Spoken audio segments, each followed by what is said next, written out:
प्यारे बच्चों, हिंदी की कक्षा में एक बार फिर से आपका स्वागत है। जैसा कि आप जानते ही हैं, हम अपना 10वां पाठ ज्योतिषी गधा क्या है, हम अभ्यास प्रश्नों को कर रहे हैं। तो इसमें अभ्यास प्रश्नों को जो हम कहेंगे कि हमने इसमें से कर लिया, भाषा से के अंतर्गत जो व्याकरण के प्रश्न थे उनको हम कर रहे थे। और हमारा 5वां प्रश्न है, शुद्ध वाक्य के सामने टिक का निशान, सही का निशान लगाओ। तो शुरू करते हैं अपना 5वां प्रश्न।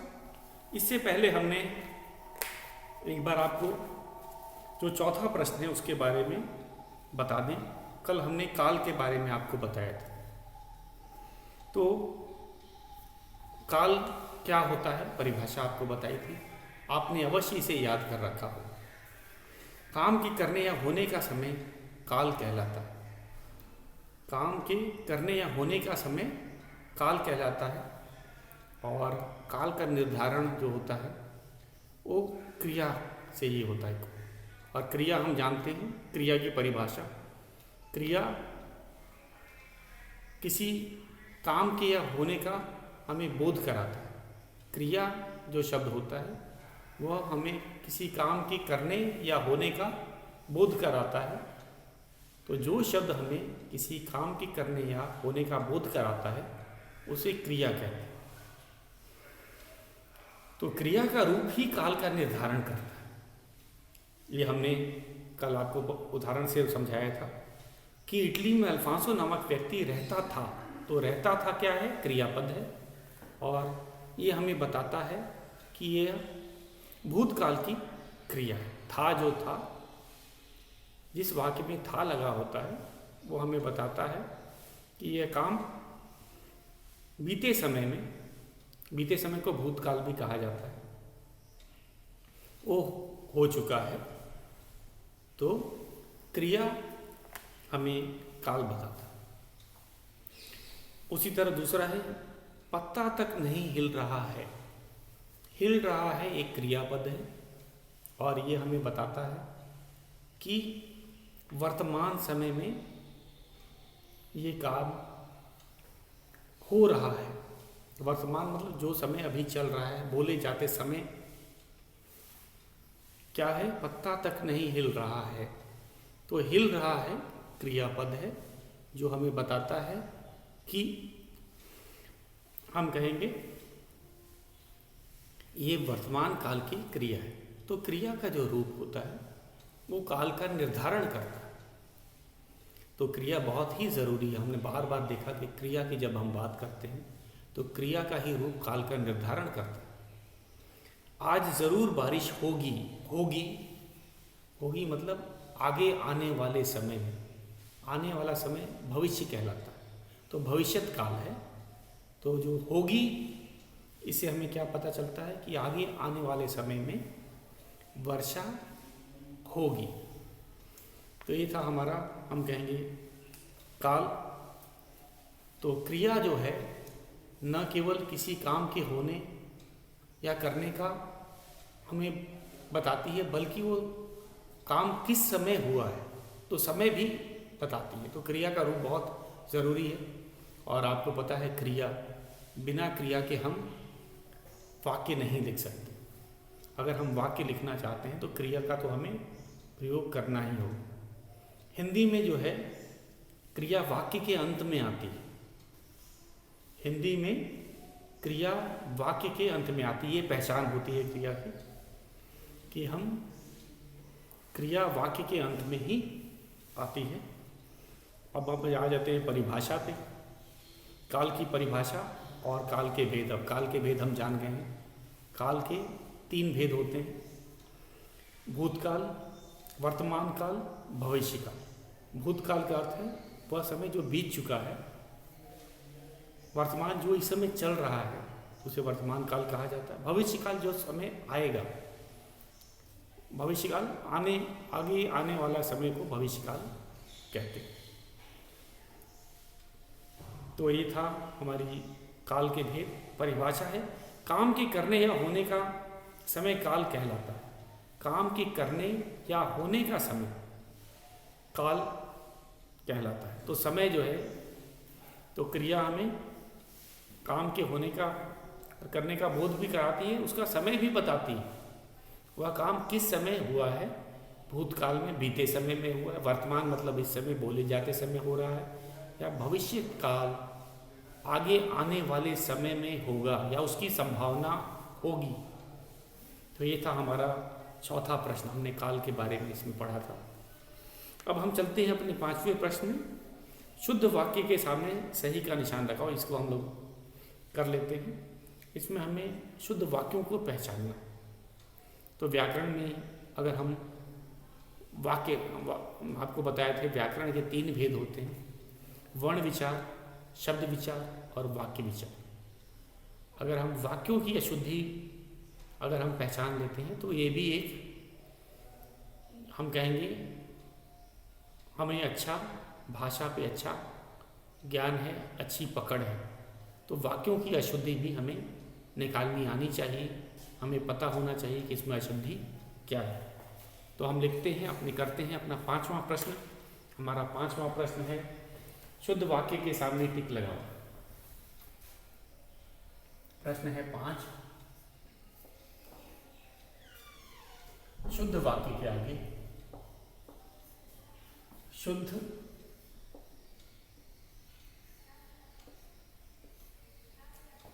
वाक्य के आगे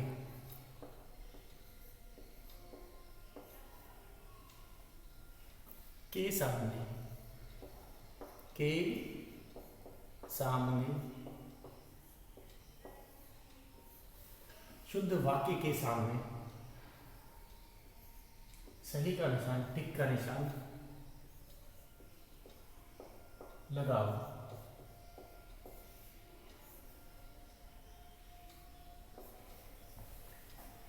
पहला है क।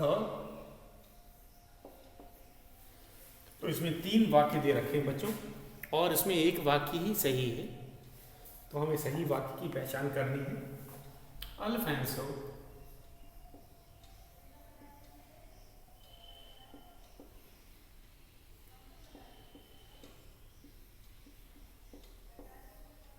अल्फांसो अपना गांव गया, अपना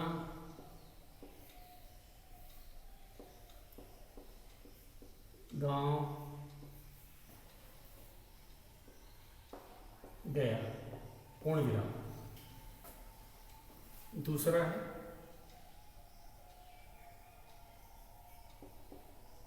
अल्फांसो,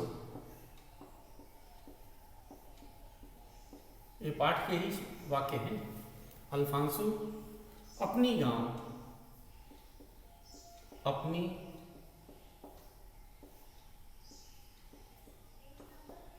गांव गया, पूर्ण विराम। तीसरा है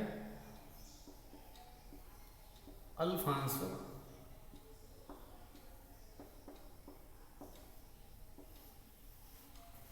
अपने गांव गया।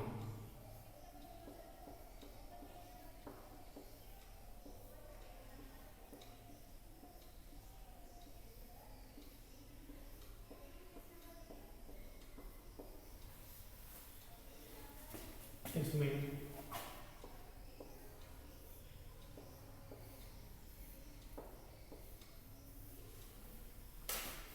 तो हमने कहा, तो वाक्य की अशुद्धि अगर पकड़नी है या शुद्ध वाक्य को पहचानना है तो हम तीनों वाक्यों को पढ़ेंगे। तो अल्फांसो अपने गांव गया, अल्फांसो अपने गांव गया, यहाँ पे अपना लिखा है, ये सही नहीं लग रहा। दूसरा है अल्फांसो अपनी गांव गया, ये भी सही नहीं लग रहा है। आप पढ़ते समय ही आपको अटपटा लगेगा, जो गलती है ये पहचान में आ जाती है। अल्फांसो अपने गांव गया, तो ये वाक्य में हमने देखा कि ये जो है, ये अपने जो है ये सही है। तो अल्फांसो अपना गांव गया ये गलत है, अल्फांसो अपनी गांव गया ये भी गलत वाक्य है, अल्फांसो अपने गांव गया ये सही वाक्य है। तो हमें सही वाक्य के आगे टिक का निशान या सही का निशान लगाना। तो तीसरा वाक्य हमारा सही है।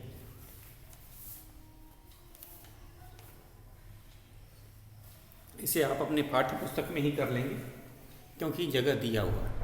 तो बच्चों इसे आप अपने पाठ्य पुस्तक में कर लेंगे। अब मैं चलता हूँ ख, किस पे, अगले प्रश्न पे चलता हूँ। ख प्रश्न है हमारा,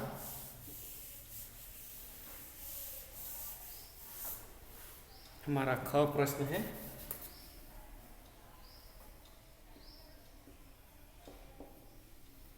उसने दूरबीन से आकाश में निहारा। उसने दूरबीन से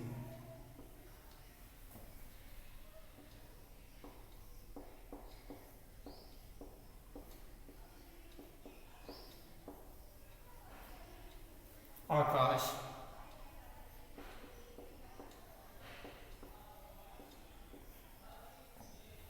में निहारा।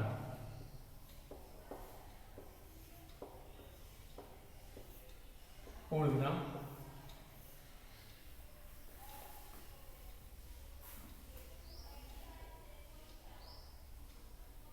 उसने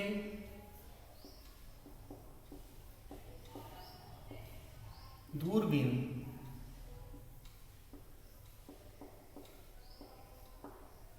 से आकाश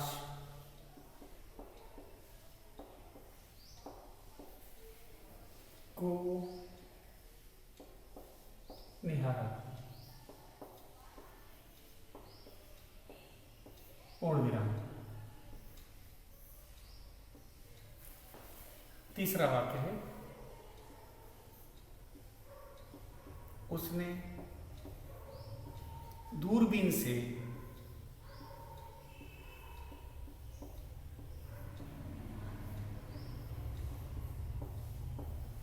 आकाश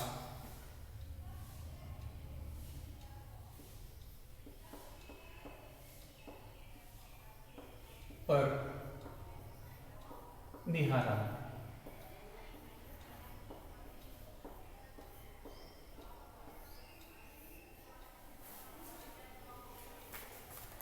तो बच्चों ये हैं, हम कहेंगे 3 वाक्य हैं।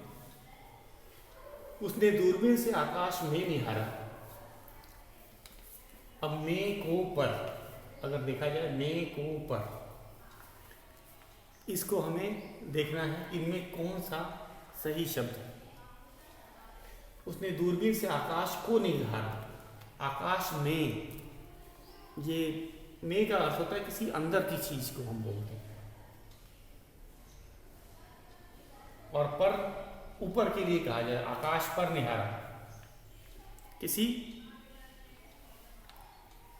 तो हम कहेंगे में गलत है और पर भी गलत है।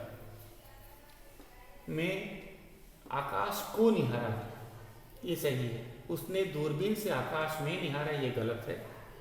उसने दूरबीन से आकाश को निहारा ये सही है। आकाश को निहारा में अंदर की बात होती है, पर ऊपर के लिए कहा जाता है, जो किसी चीज के ऊपर लिखा जाता है। तो उसने दूरबीन से आकाश पर निहारा ये भी गलत है। आकाश को निहारा ये सही है। तो हमारा बीच वाला वाक्य ये सही उत्तर है। तो हम उसको सही का निशान लगा देते हैं। अब हम अपने ग प्रश्न पे चलते हैं।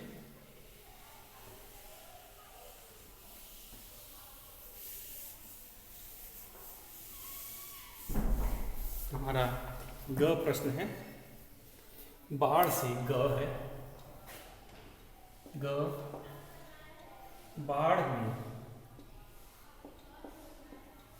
बाढ़ में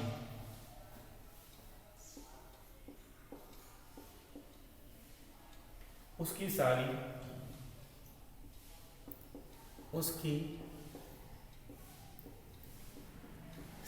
फसल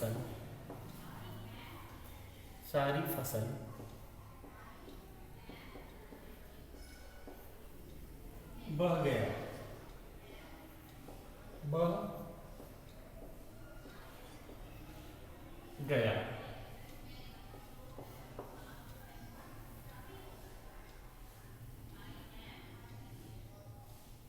बाढ़ में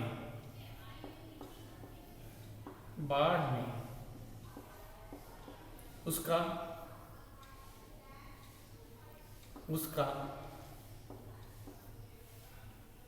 सारी फसल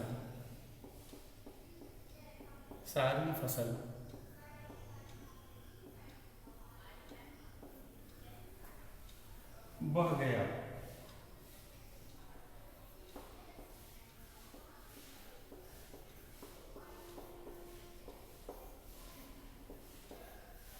तीसरा वाक्य है,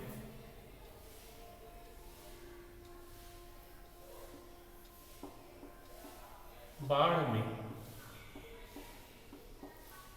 उसकी सारी फसल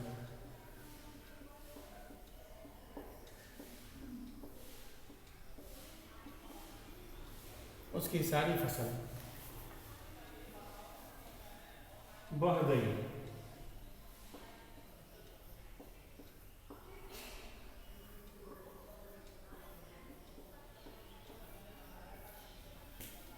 तो फिर से हम वाक्यों को देखते हैं।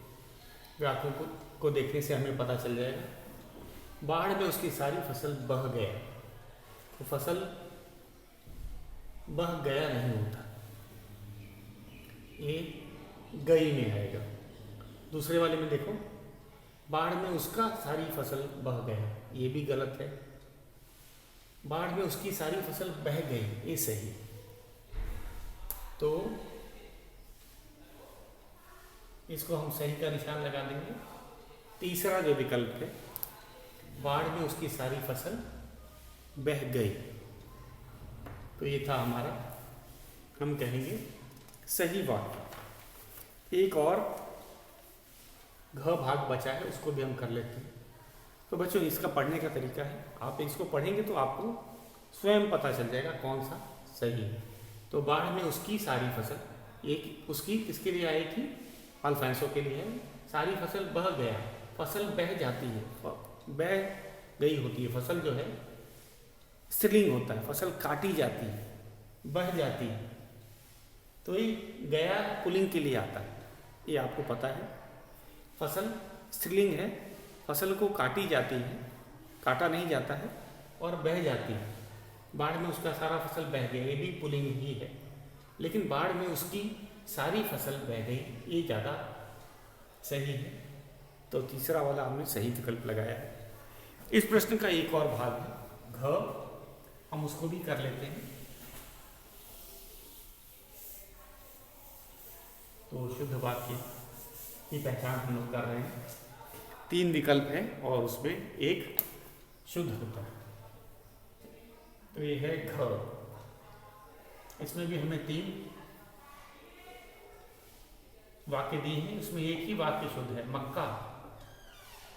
मक्का की फसल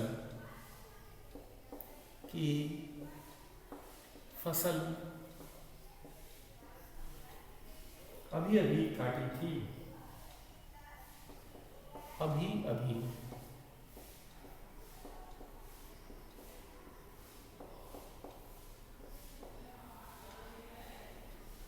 कटी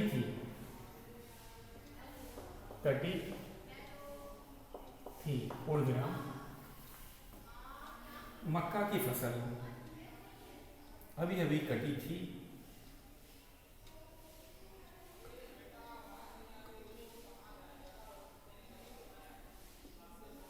मक्का का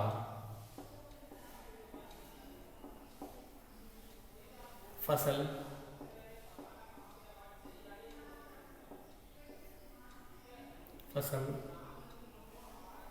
अभी अभी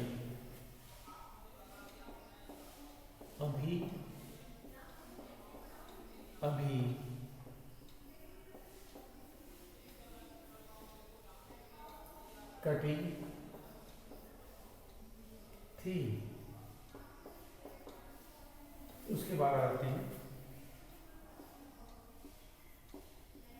मक्का का फसल, मक्का का फसल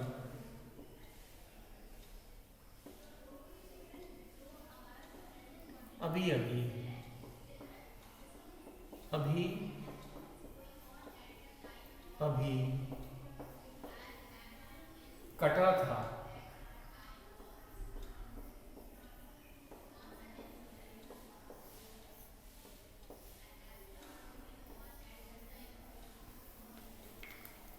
तो सबसे पहले हम, जैसे कि आप जानते ही हो, सबसे पहले हमें इसके वाक्यों को पढ़ना है और पढ़ के ही हम पता लगा लेंगे कि कौन सा वाक्य सही है। मक्का की फसल, तो मक्का का फसल नहीं होता, मक्का का फसल नहीं होता, मक्का की फसल होती। तो ये दोनों वाक्य ऐसे भी गलत हो रहे हैं। तो मक्का की फसल अभी अभी कटी थी, फसल कटी जाती है, काटा नहीं जाता। तो कटी, ये पहला वाला ही सही है। ये दोनों वाक्य गलत है क्योंकि मक्का का फसल अभी अभी कटी थी, इसमें का नहीं होना था, की होना था। और यहाँ पे लगा, यहाँ पे का लिखा है, मक्का का फसल अभी अभी कटा था, ये भी गलत है। तो मक्का की फसल सही है, मक्का की फसल अभी अभी कटी थी। तो इसी पे हमें सही का निशान लगाना है।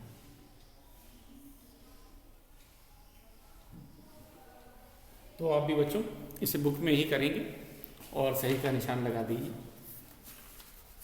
अब चलते हैं, अगला जो प्रश्न है इसका ये है अब करने की बारी। तो क्रियाकलाप, इसमें जब ये इसको करने में मज़ा आएगा, ये चर्चा के द्वारा हम करते हैं, आपको पता ही है। तो हम सीधा अब करने की बारी प्रश्न पे आ जाते हैं।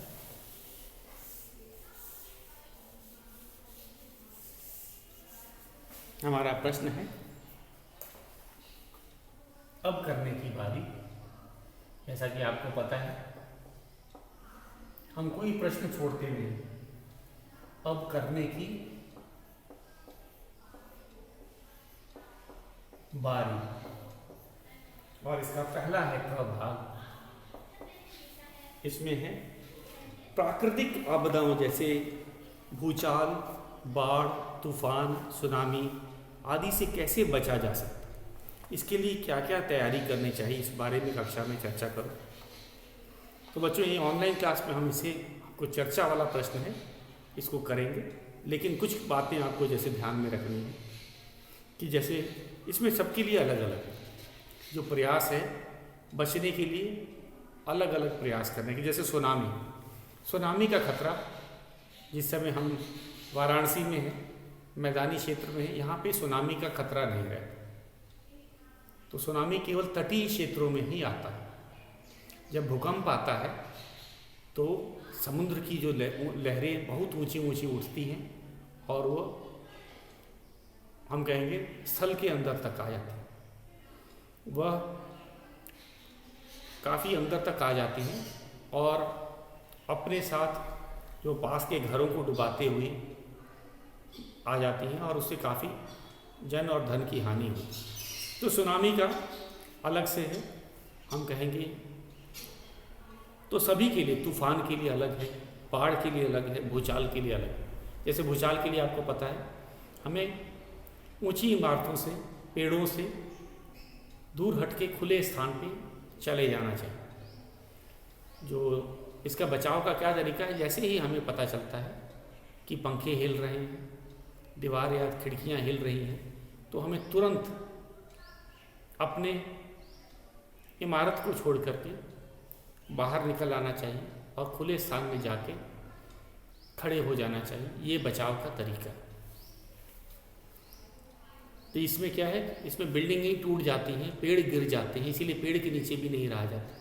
यहाँ तक कि बिजली के खंभों से भी दूरी बना लेनी चाहिए। तो ये था भूचाल। बाढ़ के लिए हमें ऊंचे स्थान पे चले जाना चाहिए तथा जो मदद के लिए जो आ रहा है व्यक्ति उसके संपर्क में रहना चाहिए। बाढ़ से बचने का ये तरीका होता है कि अगर जो सावधानी पहले ही बाढ़ का पता लगाया जा सकता है और उनकी सावधानी के हिसाब से हमें ऊंचे स्थानों पर चले जाना चाहिए। ये बचाव का तरीका है। तूफान में भी घरों के अंदर सुरक्षित ही रहना चाहिए, बाहर नहीं निकलना चाहिए, क्योंकि तूफानी जो हवाएं होती हैं उससे पेड़ या कोई अन्य मलबा टूट करके हानि पहुंचा सकता है। तो ये सबके लिए अलग है। सुनामी मैंने आपको बताया था, ये तटीय क्षेत्रों में आती है और इसकी भी सूचना पहले से दे दी जाती है। तो सूचना से अगर हमारे पास सूचना आ जाती है तो हमें तुरंत तट के क्षेत्र को खाली करके ऊंचे स्थान पर चले जाना चाहिए।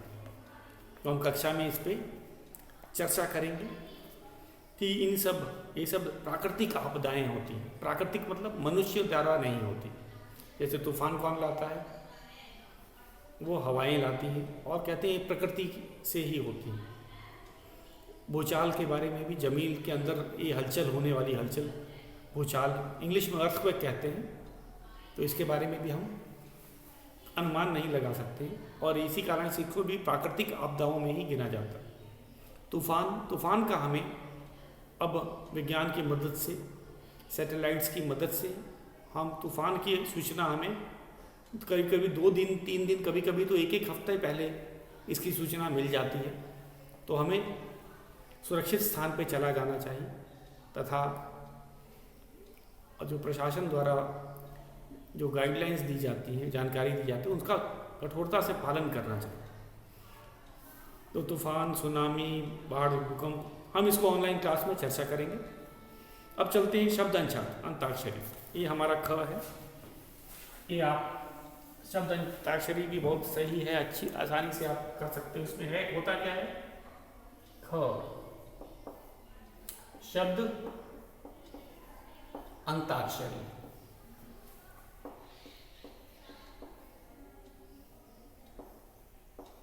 तो जो शब्द दिया है उसके अंतिम शब्द से हमें वाक्य बनाना है। खेलो। इसमें जैसे कि कहानी, पहला शब्द इसमें दे रखा है कहानी। तो हमें अगला शब्द जो बनाना है वो नी से बनाना है। किससे बनेगा? नी से बना नीला। अब अगला शब्द जो बनेगा वो ला से बनेगा। किससे बनेगा बच्चों? ला से हो गया लापता। लापता।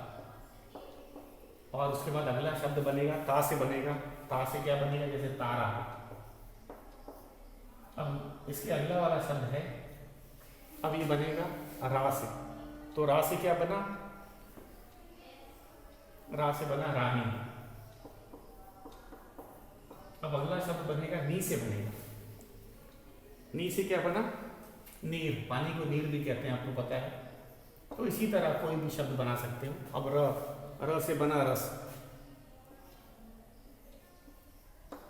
रस से क्या बनेगा? स से क्या बनेगा? सकुशल। एक नया शब्द है सकुशल। सकुशल के बाद में बना, फिर ल आया तो लड़का।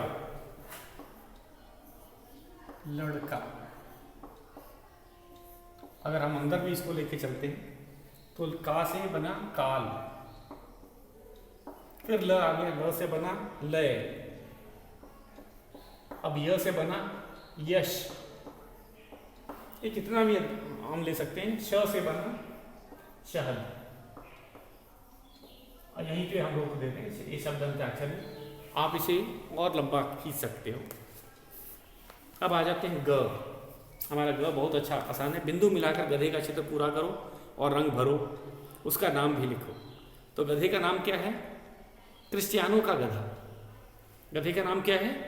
क्रिस्टियानो का गधा। और बिंदुओं को मिलाकर के आपको बनाना है। ये बहुत ही मज़ेदार काम है। गधे का हमें सर तो दिख रहा है, लेकिन जो शरीर बनाने के लिए इन बिंदुओं को आप मिला देंगे पेंसिल की मदद से। तो आप देखेंगे बड़ा सुंदर सा गधा बन जाता है।